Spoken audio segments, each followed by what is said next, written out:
Good evening, dear rectors, dear Dr. Kroll, dear Professor Mahmoud, dear professors and students, dear guests. I would like to welcome you to the 12th Congress of Rectors of the Black Sea University Network, which we are opening today. I will switch to Georgian now, but there is simultaneous translation into English, so that I would like to ask our guests, non-Georgian speaking guests, to please use the machines. საღამომშვიდობისა ძვირფასო პროფესორებო, სტუდენტებო, ძვირფასო სტუმრებო, დღეს ჩვენ ვხსნით შავი ზღვის უნივერსიტეტების ქსელის რიგით მე-12 კონგრესს. შავი ზღვის უნივერსიტეტების ქსელი 1997 წელს გაჩნდა როგორც იდეა და 98 წელს როგორც ორგანიზაცია და ის რეგიონში ერთადერთი მსგავსი ტიპის გაერთიანებაა. ქსელი მოიცავს არა მხოლოდ იმ ქვეყნების უნივერსიტეტებს, რომლებიც უშუალოდ ესაზღვრება შავ ზღვას, არამედ სამეცნიერო დაწესებულებებს, რომლებიც მდებარეობს ფართოდ აღებული შავი ზღვის რეგიონში. ქსელში გაერთიანებულია 12 ქვეყნის 150-ზე მეტი უნივერსიტეტი და დღეს ჩვენ მასპინძლობთ უნივერსიტეტების რექტორებსა და წარმომადგენლებს ალბანეთიდან, აზერბაიჯანიდან, ბულგარეთიდან, თურქეთიდან, რუმინეთიდან, რუსეთიდან, საბერძნეთიდან, სომხეთიდან, უკრაინიდან. ხვალიდან მოყოლებული ილიას სახელმწიფო უნივერსიტეტი, მის წარმომადგენელი, რექტორი, გახდება ქსელის პრეზიდენტი შემდეგი 2 წლის განმავლობაში, რაც ცხადია, ერთი მხრივ არის იმისი აღიარება, რომ ჩვენი ქვეყნის სასწავლო და კვლევითი ინსტიტუტები აქტიურად არიან ჩართულები საერთაშორისო პროექტებში, როგორც მნიშვნელოვანი პარტნიორები, ხოლო მეორე მხრივ ეს არის ამ პარტნიორული კავშირების გაძლიერებისა და გაღრმავების შესაძლებლობა. და განსაკუთრებული დამთხოვა ისიც, რომ სწორედ წელს ჩვენი უნივერსიტეტი ჩვენი 10 წლის იუბილეს აღნიშნავს და მოგეხსენებათ ძალიან ბევრი სხვა ღონისძიებაც არის დაგეგმილი ამ ჩარჩოში და ძალიან სასიამოვნოა, რომ ეს დამთხოვა მოხდა. უნივერსიტეტი დღეს ახალი ამოცანებისა და გამოწვევების წინაშე დგას, არა მხოლოდ რეგიონში, არამედ მსოფლიოშიც. დღევანდელი ჩვენი მომხსენებელი, დოქტორი უხელმძღვანელი, დაწვრილებით ილაპარაკებს საუნივერსიტეტო განათლებისა და კვლევის დღევანდელ მდგომარეობაზე გლობალურ კონტექსტში. მე იმას ვიტყვი მხოლოდ, რომ უნივერსიტეტი ზოგადად არის მრავალფუნქციური დაწესებულება და შესაბამისად ის მრავალი სხვადასხვა სახის წინაშე დგას. მან უნდა ისურვოს არა მხოლოდ სწავლებისა და კვლევის ხარისხზე, არამედ იმაზეც, თუ როგორ მოხდება, როგორც დაგროვებული, ისე ახალი ცოდნის გამოყენება საზოგადოებაში.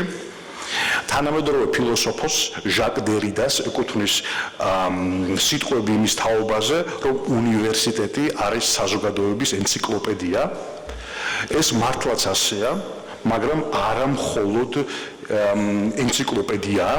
დღეს ჩვენ საუბრობთ იმაზე, თუ როგორ უნდა მოახდინოს უნივერსიტეტმა გავლენა საზოგადოებისა და პოლიტიკურ დისკურსზე, როგორ უნდა გახდეს ის ფორუმი, რომელზეც კრიტიკული და კომპეტენტური დისკუსია წარიმართება საზოგადოებისთვის მნიშვნელოვან საკითხებზე, როგორ უნდა მოხდეს არა უბრალოდ ცოდნის წარმოება ეკონომიკისათვის, არამედ ცოდნის ეკონომიკის წარმოება უნივერსიტეტებში.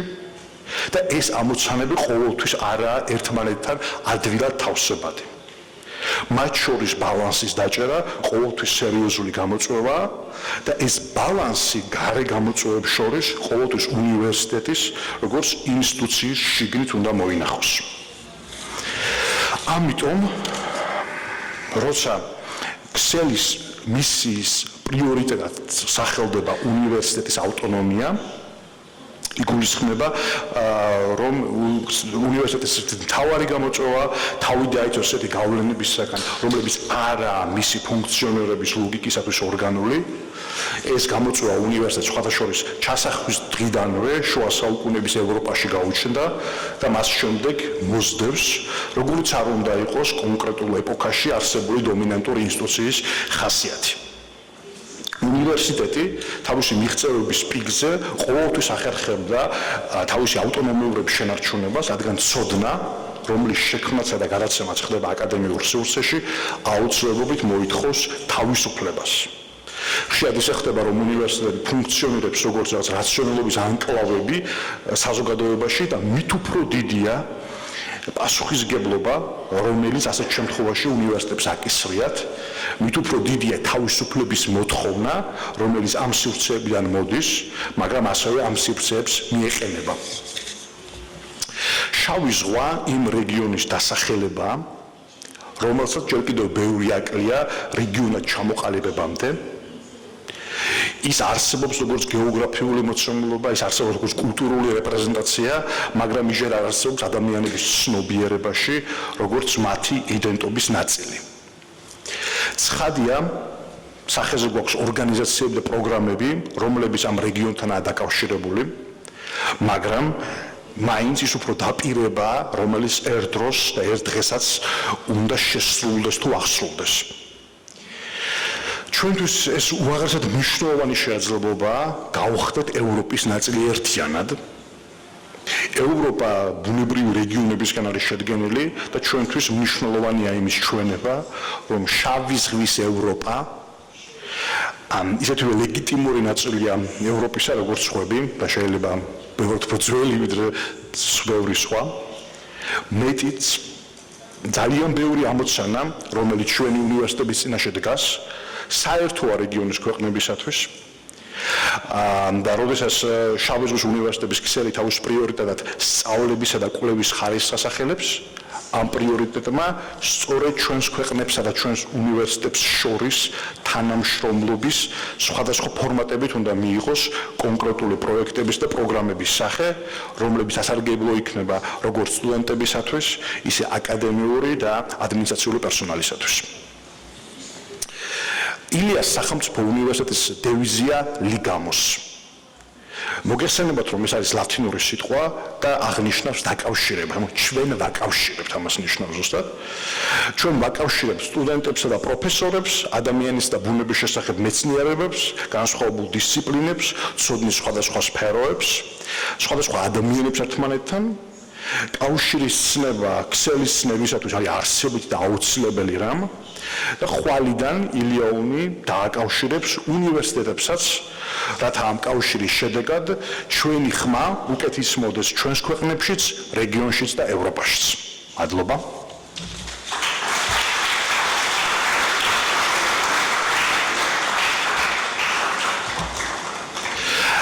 ჩვენი კონგრესი ესეთი სამუშაო ფორმატი დაიწყება ხვალ დილიდან, ის არის მხოლოდ წევრებისთვის რეალურად გახსნილი, მაგრამ დღეს ჩვენ ვიწყებთ ძალიან მნიშვნელოვანი შესავლით, რომელიც ასე კამერტონივით იქნება მთელი ჩვენი ღონისძიებისათვის და დარწმუნებული ვარ შემდეგი 2 წლის მუშაობისთვისაც.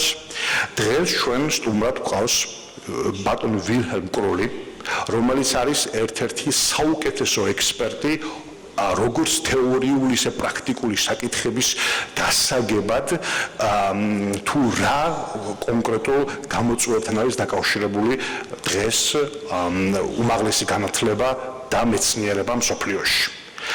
დოქტორი კრული სწავლობდა გერმანისტიკას, ფილოსოფიასა და პედაგოგიკას ბრემენსა და მარბურგში. შემდეგ ის მუშაობდა ოქსფორდის უნივერსიტეტში და მოღვაწეობდა ძალიან ბევრ მეცნიერებასთან დაკავშირებულ ინსტიტუციასთან.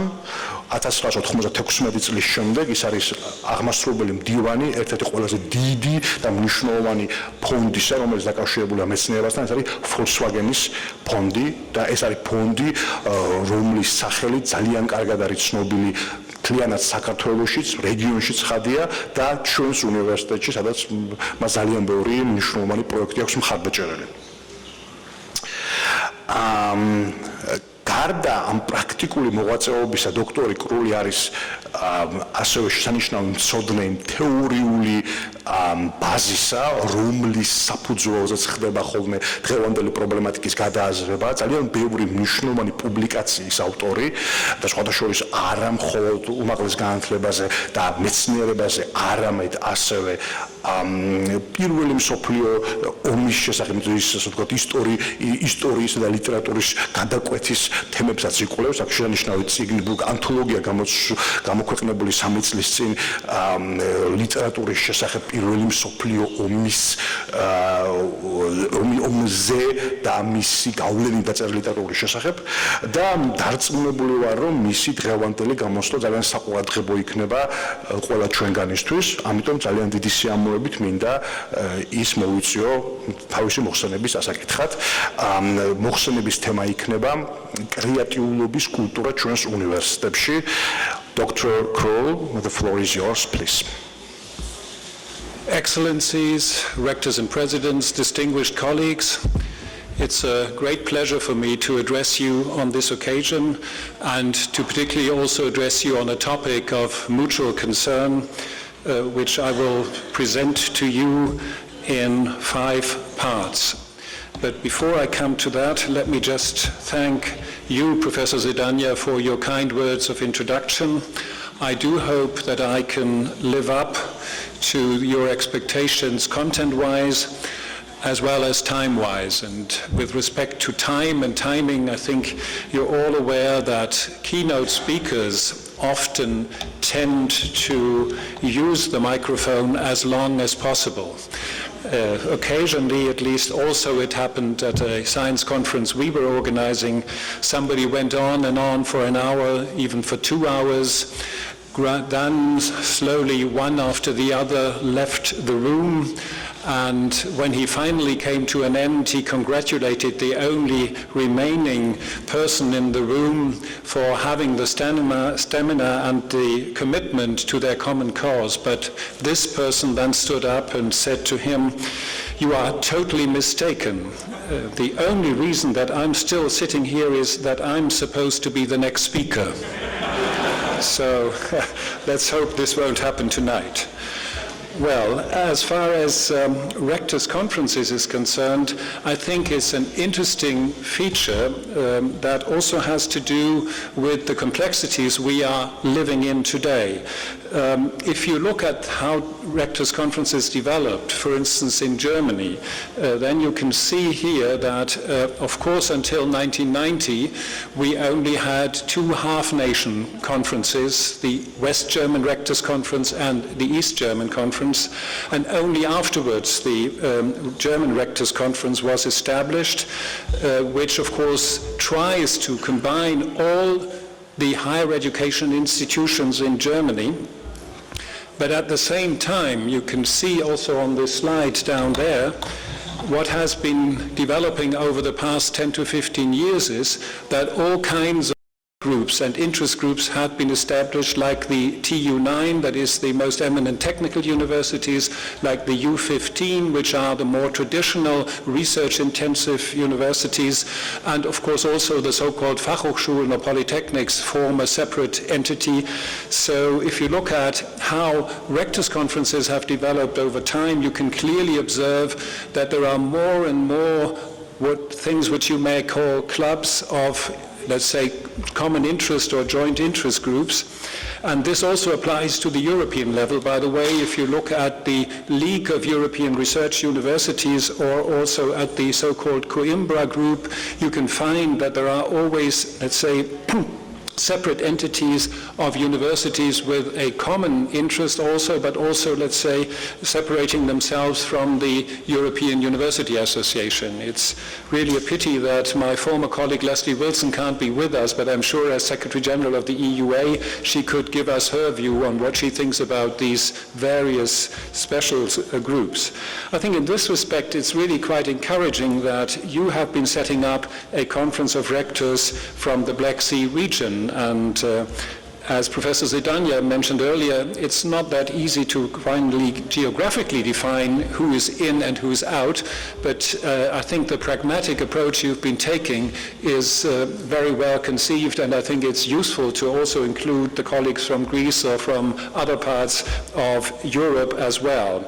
And I think in this respect, all I can say is, after having visited last autumn the universities here in Georgia, but also in Armenia and Azerbaijan, and more recently those in Kazakhstan and Kyrgyzstan, that I think it's a wonderful opportunity for me also to exchange views on what I consider to be quite important topics with respect to particularly also the international funding activities of the Volkswagen Foundation.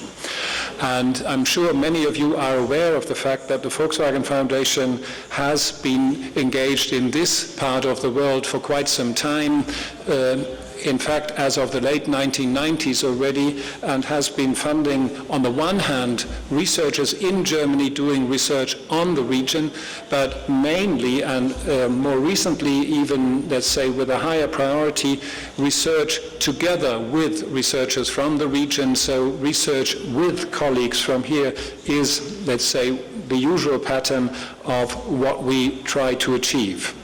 Moreover, the aim of the Volkswagen Foundation's international funding activities has always been to ensure that academic institutions in other countries benefit from projects funded, and the local scholars and scientists, especially the young ones, are given the opportunity to further develop their research skills. To the same extent, though, it was still and is needed to really jointly elaborate on new knowledge and not just to have a one-sided kind of attitude towards this. In our rapidly changing, increasingly globalized world, we are confronted with huge problems ranging from local wars and regional conflicts, mass migration and terrorist attacks, all the way through to earthquakes, pandemics, climate change, and financial instabilities. This map of global risks, of the global risks landscape compiled by the World Economic Forum, gives you a rough idea about the current global risks, and they of course include natural, financial, technological, and societal hazards. Many of these issues can only be dealt with in an adequate way through increasing our knowledge base on an international level. Universities, as strongholds of research and training, need to recontextualize themselves and pay attention to the expectations of other stakeholders, their fears and anxieties, as well as their hopes and results and solutions. At the same time, the public at large, and politicians in particular, must acknowledge the fact that the search for fundamentally new insights operates under highly fragile, risky, and uncertain conditions. In many instances, the researchers cannot immediately deliver the straightforward answers, the forecasts or solutions we all would like to see so urgently. It takes a reliable, high-trust mode of long-term funding for teaching and research in order to fully reap the fruits of scholarly explorations. This particularly applies to the complexities of the multipolar, interdependent world we all live in. One of the features of this world is, of course, digitization. The past 2 decades have seen unprecedented transformations of political, economic, and technological systems. Across the world, the accelerating conversion of information and communication technologies is shifting the balance towards an almost ubiquitous and universal availability of anything, anywhere, anytime. The rapid enhancement of electronic communication is not only affecting more and more aspects of our daily life, but it also changes the very nature of teaching and research. While students can now access lectures and seminars given in other countries and use electronic textbooks, massive open online courses, etc., researchers can also make efficient use of digitization by entering into large-scale, big data, empirical research work with hitherto nobody even dared to dream of. with respect to this process, which not only affects research work in areas like the Human Genome Project or high-energy physics, we also have to pay attention to the new opportunities in the humanities and social sciences. It opens up new perspectives and research opportunities which so far have not been fully explored. With new statistical methods and visualization techniques at hand, the collaborative work processes of the humanities scholars are no longer primarily focusing on the creation of new knowledge, but rather on knowledge design. Moreover, the demand for large-scale, expensive infrastructures is no longer confined to science and engineering.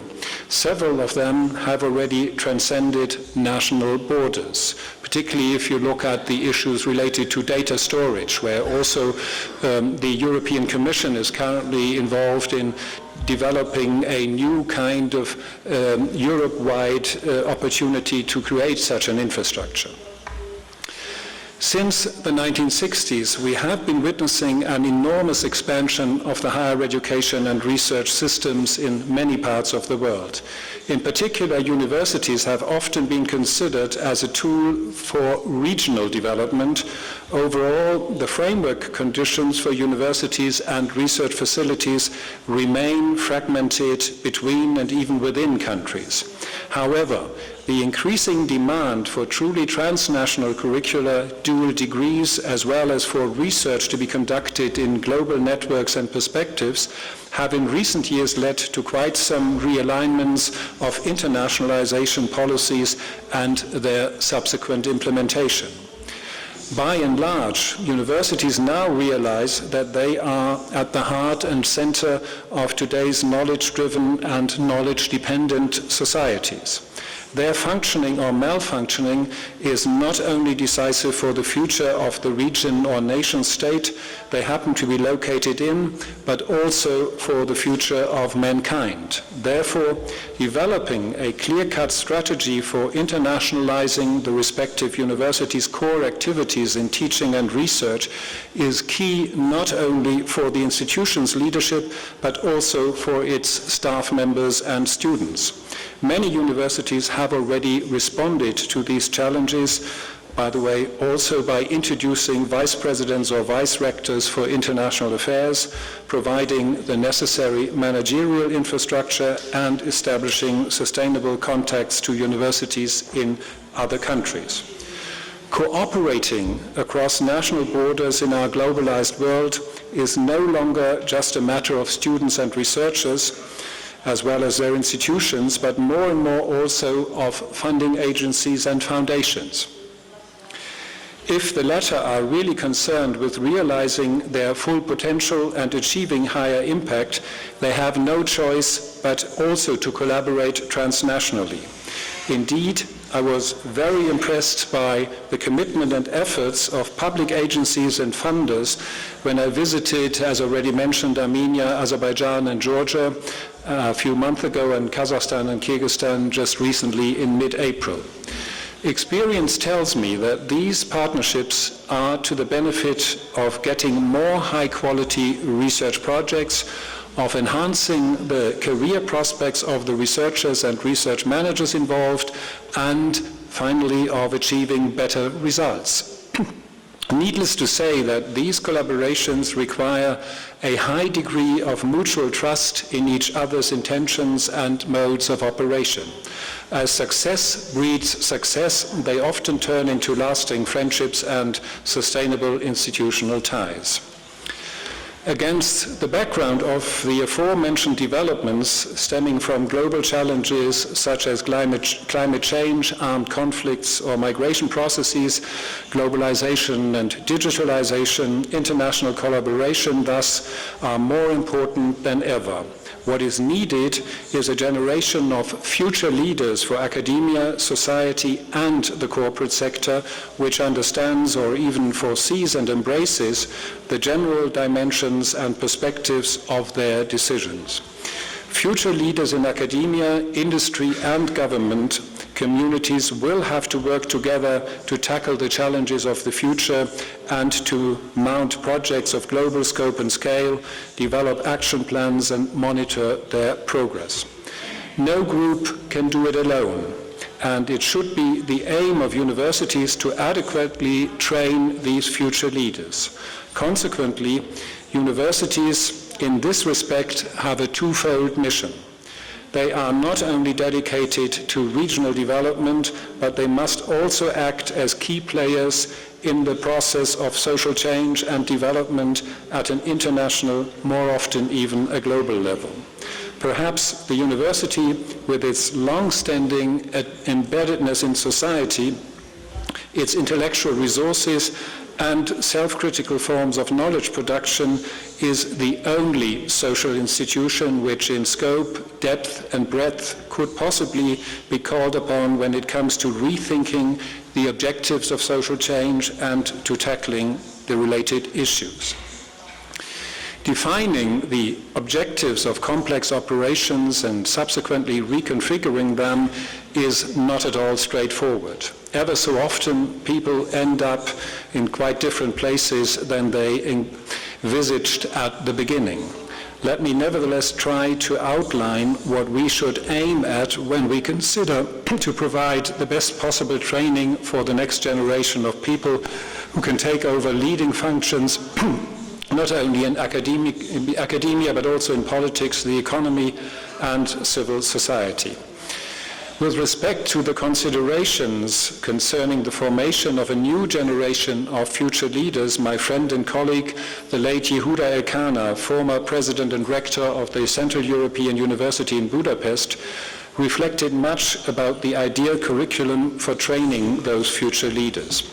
For him, the crucial aim of the ideal curriculum was to educate what he called concerned citizens. For him, the crucial aim of the ideal curriculum was, I quote, with two dimensions, a moral or social one and a cognitive one.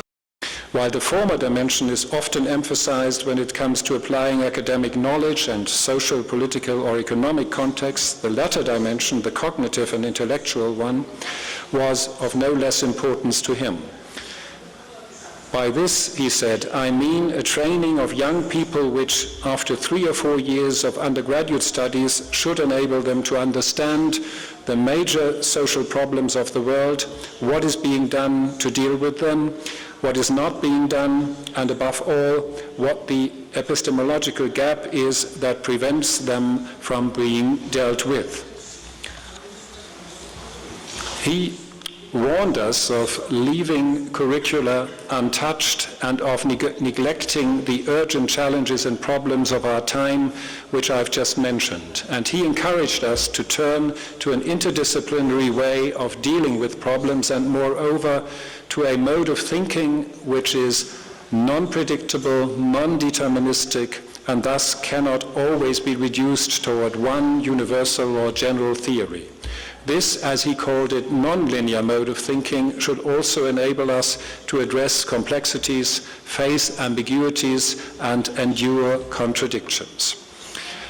As the Carnegie Foundation for the Advancement of Teaching has emphasized, these endeavors are not only a matter of redesigning bachelor's and master's courses, they also affect the PhD, research and training objectives just as well. George Walker, the director of the Carnegie Initiative on the Doctorate, when analyzing the situation in the United States, pointed this out very clearly. He said, I quote, when half of today's doctoral students drop out and many do persist, find that they are ill-prepared for the work they choose, it's time that all doctoral programs face fundamental questions about purpose, vision, and quality. Indeed, in the United States, between 40 and 50% of PhD candidates do not complete their degree and drop out. And this also holds true for about 25% of those who have received sufficient and prestigious funding from the US National Science Foundation. Moreover, the average time to degree in the United States is by now 7 years and 5 to 6 years in Europe. The Bologna Declaration, by contrast, envisages an average time to degree of 3 to 4 years.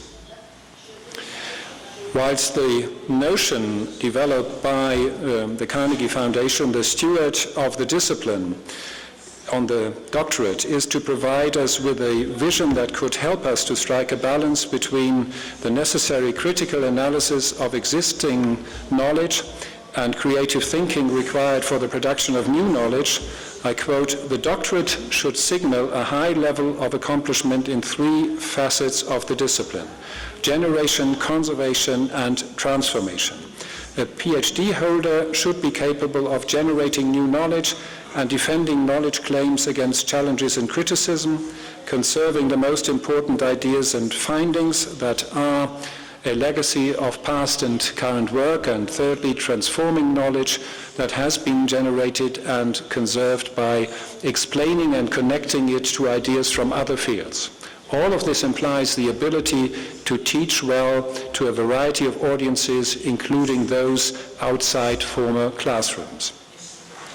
Let me illustrate the future needs and requirements of doctoral training by referring to one of the Carnegie Foundation for the Advancement of Teaching's essays on the doctorate by the eminent chemist Alvin Quiram from the University of Washington at Seattle. For him, the development of soft skills as well as supervisory and mentoring needs even extend beyond the doctoral stage and also include the development of teaching skills. He considers these elements as crucial within what he calls an enhanced curriculum for doctoral students and postdocs alike. I would like to briefly outline what I consider as the most important aspects of implementing a culture of creativity in research-intensive universities before I come back to the doctoral requirements. At a time when catchwords such as efficiency, alignment, compliance, and conformity seem to dominate the debate, it may seem to you somewhat luxurious or out of date, but I do hope that I can perhaps convince you in the end that striving for a culture of creativity instead of what has recently been called a culture of compliance is definitely worth all our efforts. A new idea, an insight, or an invention often begins by seeing things differently, as if one were to see them in another light or with the eyes of someone else. The Nobel Prize winner Richard Feynman has described such a moment which led him out of a long phase of stagnation that induced a new definition of basic physical laws as an intellectual fluke. As he sat in the cafeteria of Cornell University watching 2 students tossing back and forth coats of arms inscribed plates like frisbees, a new idea occurred to him on how to combine the hitherto separate fields of electronic dynamics and quantum mechanics. The inspiration derived from playful observation and breakthroughs was actually for Feynman himself quite a surprise, and he in his memoirs wrote, "It was effortless, it was easy to play with these things, I almost tried to resist it, there was no importance to what I was doing, but ultimately there was. The diagrams and the whole business that I got the Nobel Prize for came from that piddling around with the wobbling plates."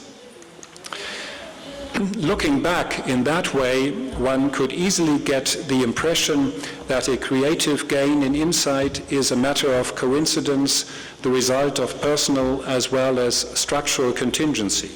But several studies have shown that there are also institutional conditions to it, and particularly the American researcher of scientific discovery, Rogers Hollingworth, has, for instance, investigated why there are many more breakthroughs at medium-sized universities and research institutes than at facilities which are much larger, and thus, in principle, could offer manifold opportunities for inter- and transdisciplinary cooperation.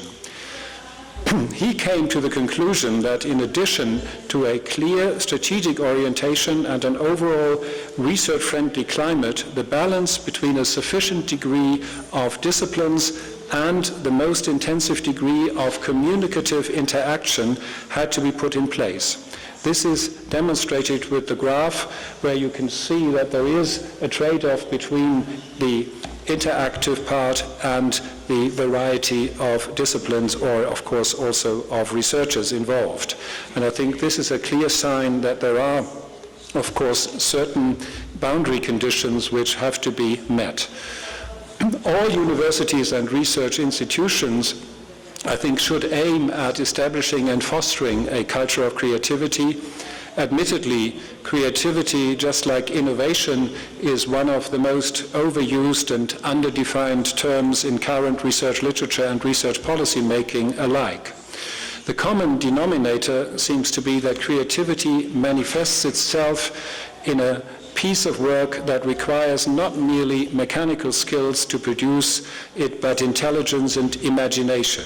To foster such creativity in a research institution, at least the following preconditions have to be met. First of all, of course, the prime precondition is that you have the necessary competence, that you develop, in particular, young researchers with the respective competence to actually then engage in these kind of imaginative activities. The second one is, and I think that's really an important one, is courage. Not only researchers, but also institutional leadership and external funders must both be courageous and adventurous. You can only encourage people to enter new fields and to leave the beaten track if you are prepared to share the risks. The readiness to take risks must be complemented by a high degree of trust and tolerance. Let me expand a bit on this to illustrate it by maybe Franz Kafka's famous short story, Before the Law, or Vor dem Gesetz, where a man struggles with the gatekeeper, but perhaps even more so with his own lack of self-determination and courage. As most of you will remember, in Kafka's story, a man from the countryside asks a gatekeeper sitting in front of the law to gain entry into the law. The gate is open, but the gatekeeper says that he cannot grant him entry at the moment. A conversation between the two men evolves about the sequence of gates and gatekeepers inside the law and the obstacles to be overcome. The man from the countryside has not expected such difficulties. When the gatekeeper gives him a stool, he sits down and waits for days and years. The man continues to observe and hopes to win over the gatekeeper with presence. He simply responds, "I'm taking this only so that you do not think you have failed to do anything." Over time, the man's eyesight grows weak, and he does not know whether things are really darker around him or whether his eyes are merely deceiving him. Shortly before his death, already unable to lift up his stiffening body, he waves at the gatekeeper and puts him a final question. I quote, "Everyone strives to reach the law, so how does it happen that for all these many years no one but myself has ever begged for admittance?" The gatekeeper recognizes that the man has reached his end, and to let his fading senses catch the words, he roars in his ears, "No one else could ever be admitted here, since this gate was made only for you. I am now going to close it."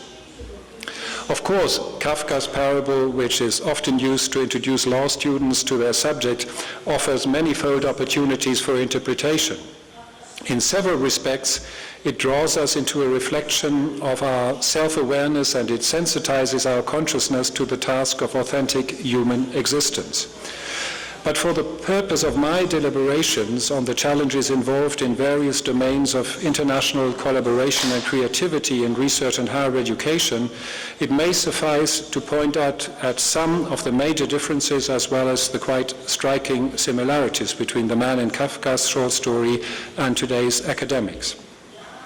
Most of the latter are definitely not as naive as the man from the countryside.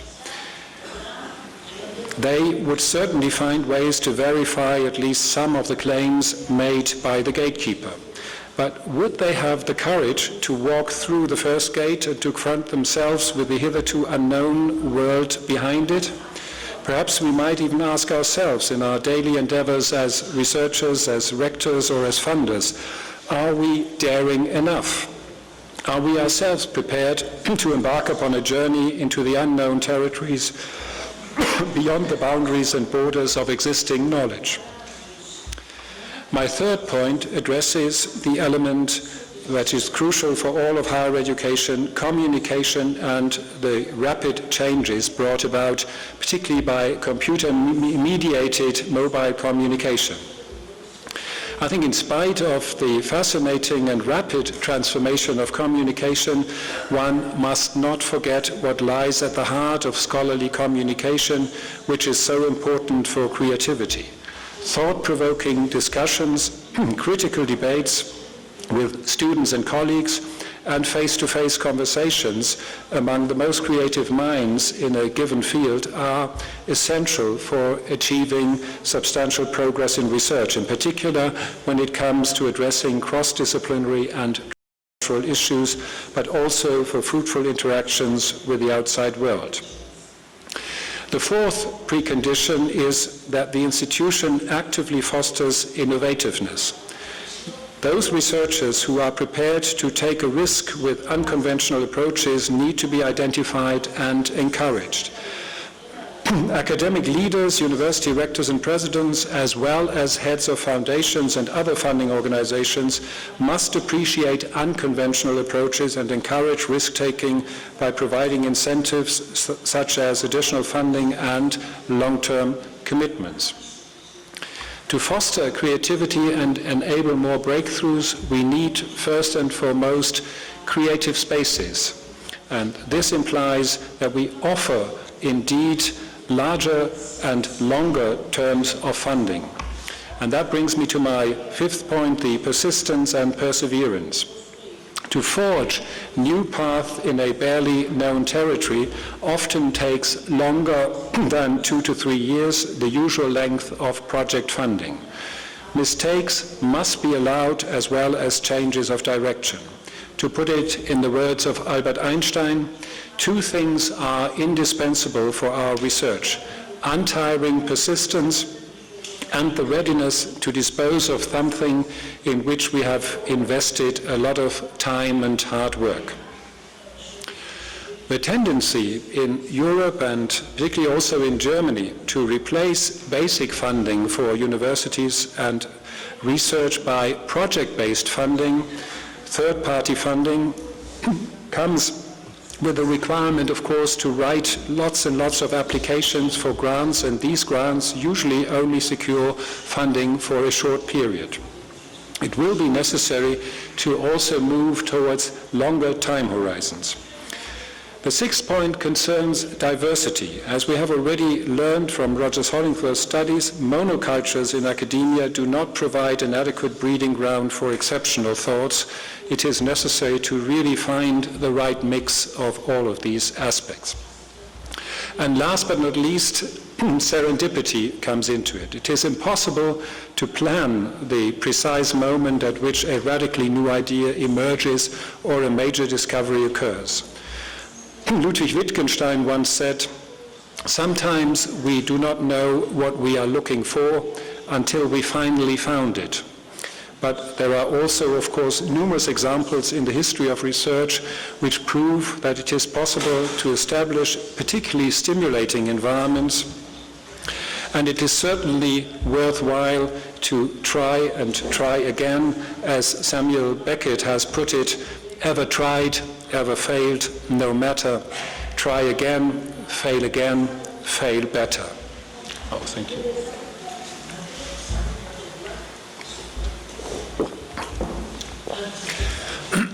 Achieving and maintaining a culture of creativity is not at all straightforward. On the contrary, it is full of paradoxes and contradictions. With every institution, not least for securing its own survival, has to insist that its members adhere to its rules, quality standards, etc. The creation of new ideas ultimately is about breaking the rules. And it must be allowed that errors are being made. Epistemologically speaking, radically new ideas can often not be phrased in terms of the initial question, and the openness for fresh thinking is not only required by those who produce new ideas, but also by those who are expected to foster their creation or to pick them up.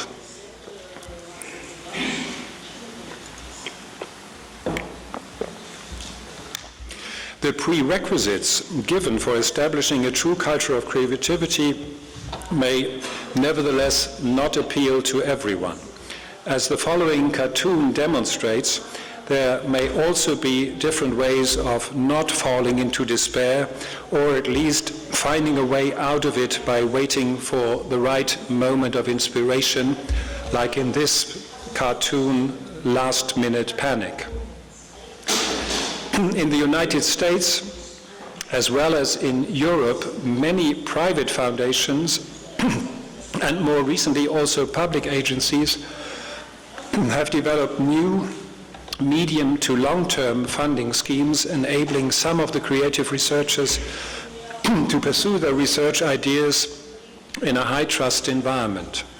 These are, for instance, the MacArthur Foundation in the biomedical and clinical research areas, that are Howard Hughes Medical Institutes, and the Wellcome Trust in the United Kingdom, as well as for all areas of science and scholarship, the Danish National Research Foundation, the Willem Foundation, and the Swedish Wallenberg Foundation, as well as the Volkswagen Foundation with its Lichtenberg professorships and the so-called Freigeist Fellowships. All of these programs offer funding for 7 to 8 years to provide the opportunity to rethink common wisdom and to ultimately achieve important breakthroughs. This is very much in line with the European Research Council, which also offers support for at least 5 years and also enables researchers to freely pursue their own line of research. Despite the strong emphasis on people, the Volkswagen Foundation also deviates from traditional modes of funding with 2 small grant schemes, which may also be of interest with respect to stimulating radically new ideas. One is called Experiment, in search of bold research ideas for basically science and engineering. The other one is called in German Originalitätsverdacht. It's difficult to translate this word. That's why we said in English, original, isn't it?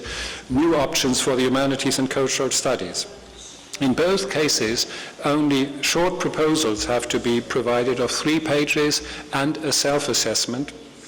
And the basic requirement is that this is an idea which has not been worked on already to a large extent. And when we implemented these, or before we implemented these, we had several talks with rectors and presidents of German universities, and I knew from having been chairman of the board of several of these universities and still being the chairman of the board of Göttingen University, that they all have their own in-house funding. But this in-house funding is only used to stimulate new, larger grants for centers, for clusters, and of course for the Initiative on Excellence. So there is no room for these kind of risky businesses. And as I explained earlier, we really have to go for, of course, the super results in front, but if we are not prepared to also take into account the poor guy in the middle with his heroic failures, then we will probably not end up with breakthroughs to the extent we urgently need them. This brings me back to my issue of structured doctoral training. Let me now transfer what I've just said to this hotspot of scholarly formation, the doctorate.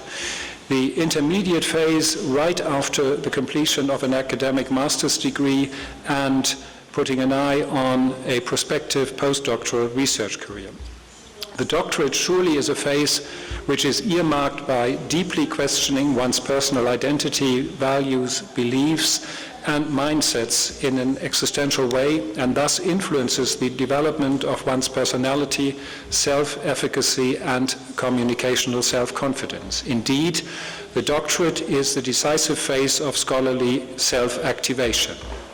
Perhaps not surprisingly for some of you, this concept echoes well with the concepts of the German research university developed in the 19th century by Wilhelm von Humboldt, by the brothers Grimm or von Savigny. For them, there were basically 5 elements that were central: the integration of teaching and research, the complementary principles of Lehrfreiheit, the freedom to teach, and Lernfreiheit, the freedom to study.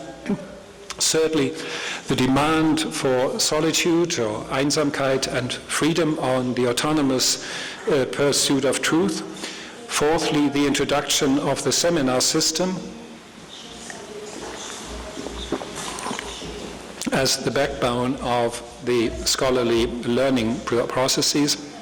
And finally, and that was basically added by Justus von Liebig, the lab-based training for future chemists and physicists in science, so that these 5 elements basically led to the fact that in the late 19th century, the German university was considered to be the strongest research-intensive university, and then, of course, also copied by many institutions in the United States.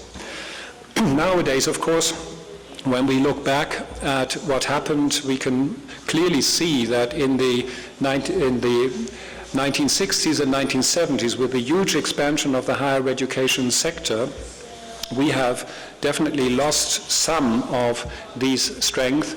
And when you look at the doctoral training, you find a similar expansion of doctoral training in almost all EU countries. And I think to demonstrate how this has affected also the career prospects for doctorate holders, you can see that, of course, thousands of doctoral students have been produced in the various countries, but to show you for the United Kingdom and then also for Finland, what happens is that indeed to become a professor at a later stage, which has always been at the forefront of PhDs, even when I was at Oxford in the 1980s, has long since come to an end. To become a professor is more or less an alternative career for a doctoral student, not the main thrust of opportunities. And this, of course, has quite strong implications for what we do in doctoral training. Here you can see also for Finland the diversity in research careers, and I think, again, it shows us that there is now clearly a double task for universities in doctoral training, and that is, on the one hand, of course, to enable the student to really become an independent early career researcher, but at the same time also to look more deeply into the training needs for other parts of the society than simply just the, and this also, by the way, applies to the alternative careers in the life sciences, in this case in the United States, but you can also observe that in many European countries, that for PhDs in biology, you have to really be prepared to later on work in industry or in other parts of society. We must make sure that we strike a balance between the respective research and training opportunities. And we must ensure that doctorate students do not end up in a chaos like in this cartoon from a British report on evaluation of doctoral trainings and research trainings. Perhaps the structural frameworks for doctoral training are based on a topic which provides new perspectives for career opportunities outside academia as well. This means that elements of practice-based doctoral student training have to be integrated in the concept of graduate schools, and that funding schemes need to provide room for complementary internships, traineeships, or jobs in the respective field of practice. Structured doctoral programs will also help to make academic expertise in a respective research field more visible for colleagues at other universities, but also for interest groups at academia. The accessibility of such expertise is decisive for the future well-being of society, and it provides an interface to meeting future challenges in a rapidly changing world. As part of our funding activities in Central Asia and the Caucasus, we have just recently launched a call for the preparation of graduate schools and of structured doctoral programs. And we want to facilitate the conceptualization of such projects and the preparation of proposals for it by this preliminary call, for which the deadline is the 15th of June. The call addresses universities in countries such as Armenia, Azerbaijan, and Georgia, but also in Central Asia, who in close cooperation with universities in Germany want to develop the concept for the infrastructural conditions for implementing bilateral doctoral programs at their institutions. This offer is open to faculties and departments in the humanities and social sciences, as well as in science and engineering. Responsibly shaping the future requires a sound knowledge of the past. Perhaps it is in this sense helpful to remember that humanistic scholarship, at least the Studia Humanitatis, as developed in the Renaissance, involved two dimensions, the ethical and the cognitive one. They are no less than a connection of virtus or virtue and doctrina or tuition, and thus encompass not only a study of man, but also studies to the benefit of mankind. The educational aim was not only the teaching of facts, but also the advancement and perfection of scholars as individuals, as strong characters and comprehensively trained personalities.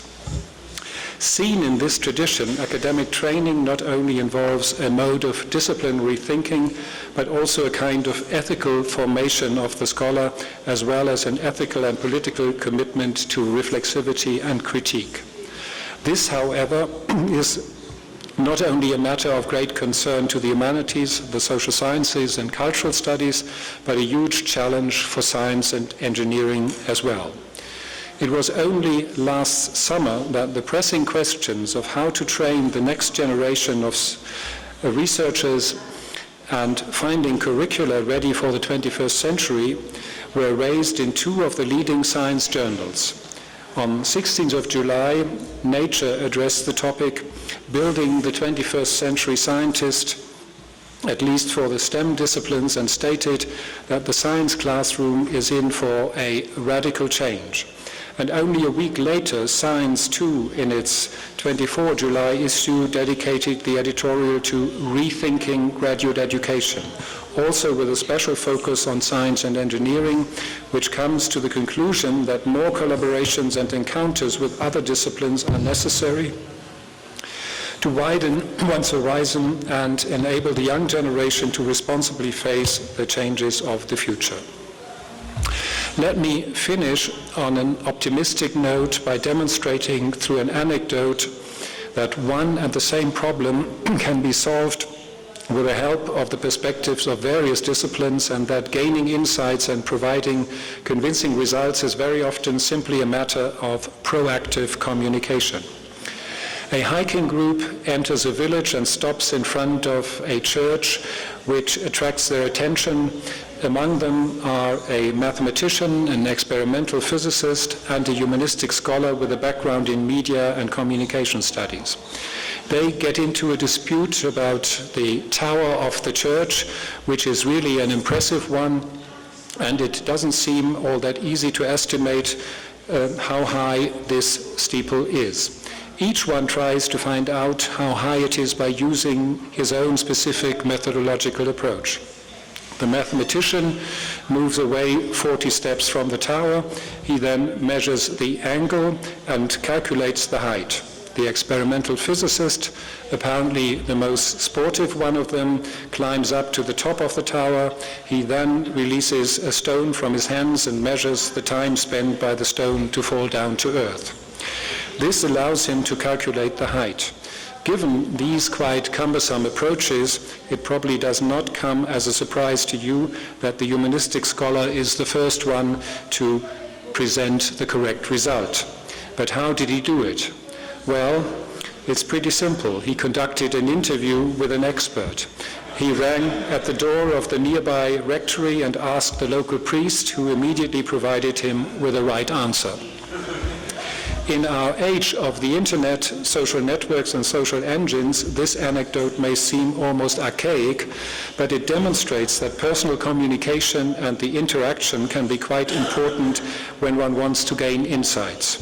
In this sense, I'm happy to enter into interaction and communication with all of you and thus to open up an arena of mutual learning. Thank you very much.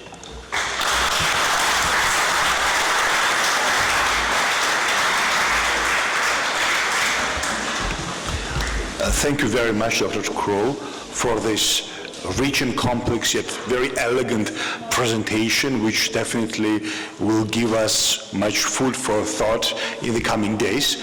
So the first question is, of course, always... yes, please, Professor Mahmoud. So I would like to congratulate for this very visionary and full of wisdom presentation. It was a very nice opportunity. I'm a mechanical engineer. So from my perspective, let's say the aspects related to social sciences and communication aspects are extremely important. From your perspective, looking, let's say, with the expertise that you have at the European scale and so on, how do you consider that the pathways of this integration of social sciences with let's say, engineering and scientific fields will happen in the coming period?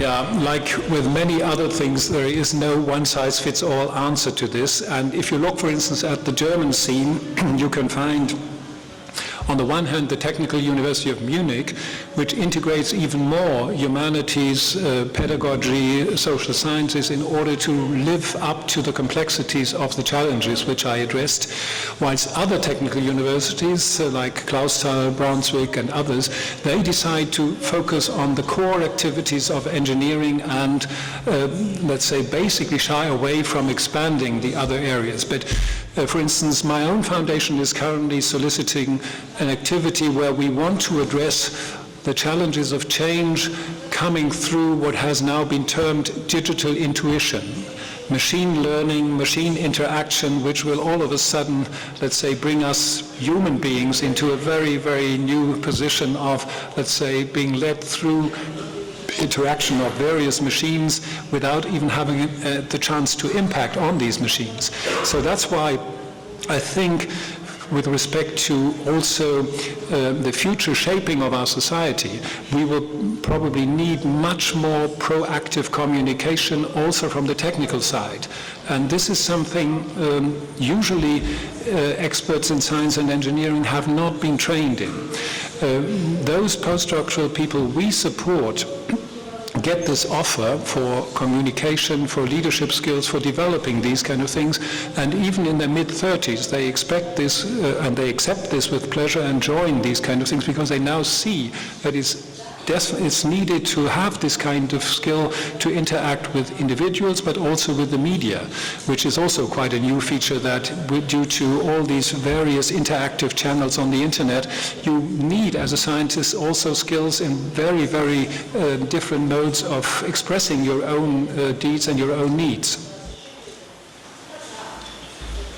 Another question? Then perhaps I'll use the kind of the privilege of asking one myself. You have talked about the online technologies as not being able to substitute the research process and production of new knowledge. But what do you think about teaching? Do you think that this is a kind of alternative to a traditional face-to-face teaching process, or you think that it's still a valuable addition but not a substitute for it? Well, I hope that I made clear that I do not think that it can replace teaching, nor can it replace research. But I'm sorry, I had a cold until a few days ago. That's why my throat is always needing some water. let me start with teaching. In teaching, of course, to teach the facts, to provide the basic kind of information can nowadays be done by information technology in various platforms. And it's being commercialized, as you know, by Minerva and by several other US-led platforms, Coursera and so on. So there will be, let's say, as far as the acquisition of information is concerned, as I pointed out for students, numerous opportunities to also compare what is being taught here with what people at Stanford, Harvard, or elsewhere presented on these platforms actually teach. But this is not going to replace what I would call developing your own ability of critical thinking, of creative thinking. This is something where, let's say, the seminar, the traditional seminar developed by Humboldt, the concept developed by Humboldt, is still something which we will have to make use of if we really want to develop, let me come back to Yehuda kind of concerned citizens. Concerned citizens will not be created by simply having this kind of one-way street of communication where lectures are being transmitted or where you can just tick certain boxes that you have understood a certain formula. With respect to research, of course, there are opportunities, for instance, and they have already been used, for instance, by mathematicians, by theoretical physicists, to work entirely on the internet without ever meeting in person on a joint publication. There are new opportunities, but just move to engineering or to the experimental sciences. There, it's not possible. You need a lab. You need to do the experiments. You can't just have virtual simulations of experiments. Also, one sometimes gets the impression that there have been too many simulations, but that's another matter. Very much, and if there are no further questions, I'll just switch to Georgian and come back to English. საქმე ის არის რომ ორგანიზაციას არ აქვს ესეთი ცერემონიული ნაწილი იმისა თუ როგორ ხდება უნივერსიტეტი შემდეგი პრეზიდენტი ასე ვთქვათ ამ ქსელის, მაგრამ ჩვენ როგორც უნივერსიტეტს გვაქვს ჩვენი ცერემონიული ნაწილი თუ როგორ ვაჯილდოვებთ ვანიჭებთ საპატიო დოქტორის წოდებას გამორჩეულ ადამიანს აკადემიურ სივრცეში და ჩვენმა აკადემიურმა საბჭომ მიიღო გადაწყვეტილება რომ საპატიო დოქტორის წოდება მიენიჭებინა დოქტორი კროლისთვის and I'll read out the decision of the Academic Council to award honorary doctorate to Dr. Kroll. It is being awarded to him for the exceptional contribution to conceptualizing the changing context of knowledge and science in contemporary society, as well as for developing science support frameworks in Europe, with a appreciation of the role he played in Georgia in this regard. So that's why the kind of the ceremonial part will be to give them the attributes of this honorary doctorate, which I'll attempt now. So this is the